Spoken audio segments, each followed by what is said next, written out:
नमस्कार दोस्तों, तो आज हम जानेंगे नवरात्रि व्रत की पावन व्रत कथाएं। तो चलिए शुरू करते हैं। ब्राह्मणी के वचन सुन माँ दुर्गा ने कहा, हे ब्राह्मणी, मैं तुम्हें संपूर्ण पापों को दूर करने वाली नवरात्रि व्रत की विधि बतलाऊंगी। अश्विन मास के शुक्ल पक्ष की प्रतिपदा से लेकर 9 दिन तक व्रत करें। यदि दिन भर का व्रत न कर सकें तो एक समय भोजन करें। नवरात्रि व्रत कथा। नवरात्रि व्रत कथा के अनुसार एक समय बृहस्पति जी ने ब्रह्मा जी के समक्ष चैत्र व अश्विनी मास के शुक्ल पक्ष में पड़ने वाले नवरात्रि का महत्व जानने की इच्छा जताई। इन्होंने कहा कि इस व्रत का क्या फल है, इसे किस प्रकार किया जाता है, सबसे पहले इस व्रत को किसने किया, ये सब विस्तार से कहिए। बृहस्पति जी के प्रश्नों का जवाब देते हुए ब्रह्मा जी ने कहा, हे बृहस्पति, प्राणियों के हितों की इच्छा से तुमने बहुत अच्छा प्रश्न किया है। जो इंसान मनोरथ पूर्ण करने वाली माँ दुर्गा, महादेव, सूर्य और नारायण का ध्यान करता है वे धन्य हैं। यह नवरात्रि व्रत संपूर्ण कामनाओं को पूर्ण करने वाला है। इस व्रत को करने से पुत्र, सुख, धन, विद्या और सुख मिलता है। इस व्रत को करने से रोग दूर हो जाते हैं, घर में समृद्धि की वृद्धि होती है, बंध्या को पुत्र प्राप्त होता है, समस्त पापों से छुटकारा मिलता है। जो मनुष्य इस नवरात्रि व्रत को नहीं करता वह अनेक दुखों को भोगता है। यदि व्रत करने वाला मनुष्य सारे दिन का उपवास न रख सके तो एक समय भोजन करें और 10 दिन बांधवों सहित नवरात्रि व्रत कथा का श्रवण करें। हे बृहस्पति, जिन्हें पहले इस महाव्रत को किया है वह कथा मैं तुम्हें सुनाता हूँ। ब्रह्मा जी बोले, प्राचीन काल में मनोहर नगर में पीठत नाम का एक अनाथ ब्राह्मण रहता था। वह दुर्गा माँ का भक्त था। उसे संपूर्ण सद्गुणों से युक्त सुमिति नाम की एक अत्यंत सुंदर कन्या उत्पन्न हुई।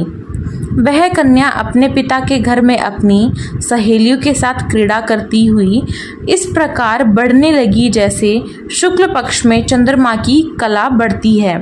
उसका पिता प्रतिदिन जब दुर्गा की पूजा करके होम किया करता वह उस समय नियम से वहां उपस्थित रहती। एक दिन सुमिति भगवती के पूजन में उपस्थित नहीं हुई। उसके पिता को पुत्री की ऐसी असावधानी देखकर क्रोध आया और वह पुत्री से कहने लगा, अरे दुष्ट पुत्री, आज तूने भगवती का पूजन नहीं किया, इस कारण मैं किसी कुष्ठ रोगी या दरिद्र मनुष्य के साथ तेरा विवाह करूंगा। पिता की बात सुनकर सुमिति को बड़ा दुख हुआ और पिता से कहने लगी, हे पिता, मैं आपकी कन्या हूँ तथा सब तरह आपके अधीन हूँ। जैसी आपकी इच्छा हो वैसा ही करो, चाहे राजा से, चाहे कुष्ठी से, चाहे दरिद्र से, जिसके साथ चाहो मेरा विवाह करना चाहो कर दो, पर होगा वही जो मेरे भाग्य में लिखा है। क्योंकि कर्म करना मनुष्य के अधीन है पर फल देना ईश्वर के अधीन है।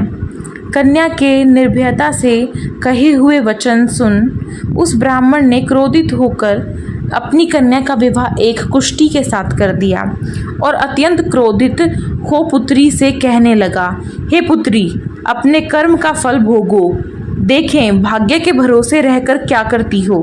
पिता के ऐसे कटु वचन को सुन सुमिति मन में विचार करने लगी, ओहो, मेरा बड़ा दुर्भाग्य है जिससे मुझे ऐसा पति मिला।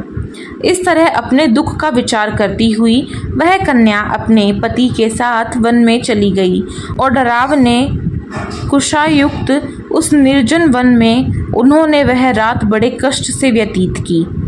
उस गरीब बालिका की ऐसी दशा देख देवी भगवती ने पूर्व पुण्य के प्रभाव से प्रकट हो सुमिति से कहा, हे दीन ब्राह्मणी, मैं तुझसे प्रसन्न हूँ। तुम जो चाहो सो वरदान मांग सकती हो। भगवती दुर्गा का यह वचन सुनकर ब्राह्मणी ने कहा, आप कौन हैं? वह सब मुझसे कहो। ब्राह्मणी का ऐसा वचन सुन देवी ने कहा कि मैं आदि शक्ति भगवती हूँ और मैं ही ब्रह्म विद्या व सरस्वती हूँ। प्रसन्न होने पर मैं प्राणियों का दुख दूर कर उसको सुख प्रदान करती हूँ। हे ब्राह्मणी, मैं तुझ पर तेरे पूर्व जन्म के पुण्यों के प्रभाव से प्रसन्न हूँ। तुम्हारे पूर्व जन्म का वृत्तांत सुनाती हूँ, सुनो।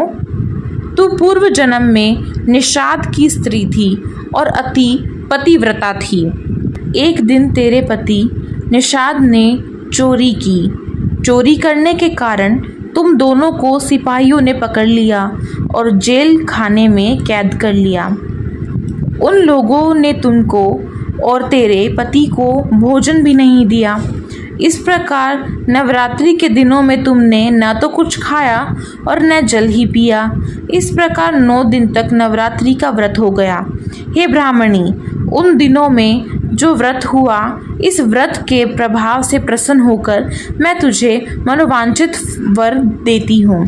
तुम्हारी जो इच्छा हो सो मांगो। इस प्रकार दुर्गा जी के वचन सुन ब्राह्मणी बोली, अगर आप मुझ पर प्रसन्न हैं तो हे दुर्गे मैं आपको प्रणाम करती हूँ। कृपया करके मेरे पति का कोढ़ दूर करो। देवी ने कहा, उन दिनों तुमने जो व्रत किया था उस व्रत का 1 दिन का पुण्य पति का कोढ़ दूर करने के लिए अर्पित करो। उस पुण्य के प्रभाव से तेरा पति ठीक हो जाएगा। इस प्रकार देवी के वचन सुन वह ब्राह्मणी प्रसन्न हुई और पति को निरोग करने की इच्छा से जब उसने तथास्तु ऐसा वचन कहा, तब उसके पति का शरीर भगवती दुर्गा की कृपा से कुष्ठ रोग से रहित हो गया। वह ब्राह्मणी पति को देख देवी की स्तुति करने लगी, हे दुर्गे, आप दुर्गति को दूर करने वाली, तीनों लोकों का संताप हरने वाली, समस्त दुखों को दूर करने वाली, रोगी मनुष्य को निरोग करने वाली, प्रसन्न हो मनोवांछित फल देने वाली और दुष्टों का नाश करने वाली जगत की माता हो। हे अम्बे, मुझ निरपराध अबला को मेरे पिता ने कुष्ठी मनुष्य के साथ विवाह कर घर से निकाल दिया। पिता से तिरस्कृत निर्जन वन में विचर रही हूँ। आपने मेरा इस विपदा से उद्धार किया है। हे देवी, आपको प्रणाम करती हूँ, मेरी रक्षा करो। उस ब्राह्मणी की ऐसी स्तुति सुन देवी बहुत प्रसन्न हुई और ब्राह्मणी से कहा, हे ब्राह्मणी, तेरे उद्याल नामक अति बुद्धिमान, धनवान, कीर्तिवान पुत्र शीघ्र उत्पन्न होगा। ऐसा वर देकर देवी ने ब्राह्मणी से फिर कहा कि और जो तेरी इच्छा है मांग ले। सुमिति ने कहा, हे भगवती दुर्गे, अगर आप मुझ पर प्रसन्न हैं तो कृपया मुझे नवरात्र व्रत की विधि का विस्तार से वर्णन करें। ब्राह्मणी के वचन सुन माँ दुर्गा ने कहा, हे ब्राह्मणी, मैं तुम्हें संपूर्ण पापों को दूर करने वाले नवरात्रि व्रत की विधि बतलाती हूँ। चैत्र अथवा अश्विनी मास के शुक्ल पक्ष की प्रतिपदा से लेकर 9 दिन तक व्रत करें। यदि दिन भर का व्रत न कर सकें तो एक समय भोजन करें। शुभ मुहूर्त में घट स्थापना करें और वाटिका बनाकर उसको प्रतिदिन जल से सींचें। महाकाली, महालक्ष्मी और महासरस्वती की मूर्तियां स्थापित कर उनकी विधि सहित पूजा करें। बिजोरा के फल से अर्घ्य देने से रूप की प्राप्ति होती है। जयफल से अर्घ्य देने पर कीर्ति, दाख से कार्य की सिद्धि होती है। आंवले से सुख की प्राप्ति और केले से अर्घ्य देने से आभूषणों की प्राप्ति होती है। इस प्रकार पुष्पों व फलों से अर्घ्य देकर व्रत समाप्त होने पर 9वें दिन विधि विधान हवन करें। खांड, घी, गेहूँ, शहद, जौ, तिल, बेल, नारियल, दाख और कदम्ब जैसे विभिन्न सामग्रियों से हवन करें। आंवले से कीर्ति की और केले से पुत्र की, कमल से राज सम्मान की और दाखों से संपदा की प्राप्ति होती है। खांड, घी, नारियल, शहद, जौ और तिल तथा फलों से होम करने से मनोवांछित वस्तु की प्राप्ति होती है। व्रत करने वाला मनुष्य इस विधि विधान से होम कर आचार्य को अत्यंत नम्रता के साथ प्रणाम करे और यज्ञ की सिद्धि के लिए उसे दक्षिणा दें। इस प्रकार बताई हुई विधि के अनुसार जो व्यक्ति व्रत करता है उसके सब मनोरथ सिद्ध होते हैं। इसमें तनिक भी संदेह नहीं है। इन 9 दिनों में जो कुछ दान आदि दिया जाता है उसका करोड़ों गुना फल मिलता है। इस नवरात्रि व्रत करने से अश्वमेघ यज्ञ का फल मिलता है। हे ब्राह्मणी, इस संपूर्ण कामनाओं को पूर्ण करने वाले उत्तम व्रत को तीर्थ मंदिर अथवा घर में विधि के अनुसार करें। ब्रह्मा जी बृहस्पति जी से बोले। इस प्रकार ब्राह्मणी को नवरात्रि व्रत विधि बताकर देवी अंतर्ध्यान हो गई। अंततः जो मनुष्य या स्त्री इस व्रत को भक्ति पूर्वक करता है वह इस लोक में सुख प्राप्त कर अंत में मोक्ष की प्राप्ति करता है। ब्रह्मा जी बृहस्पति जी कहते हैं कि यह इस दुर्लभ व्रत का महामहत्व है जो मैंने तुम्हें बताया।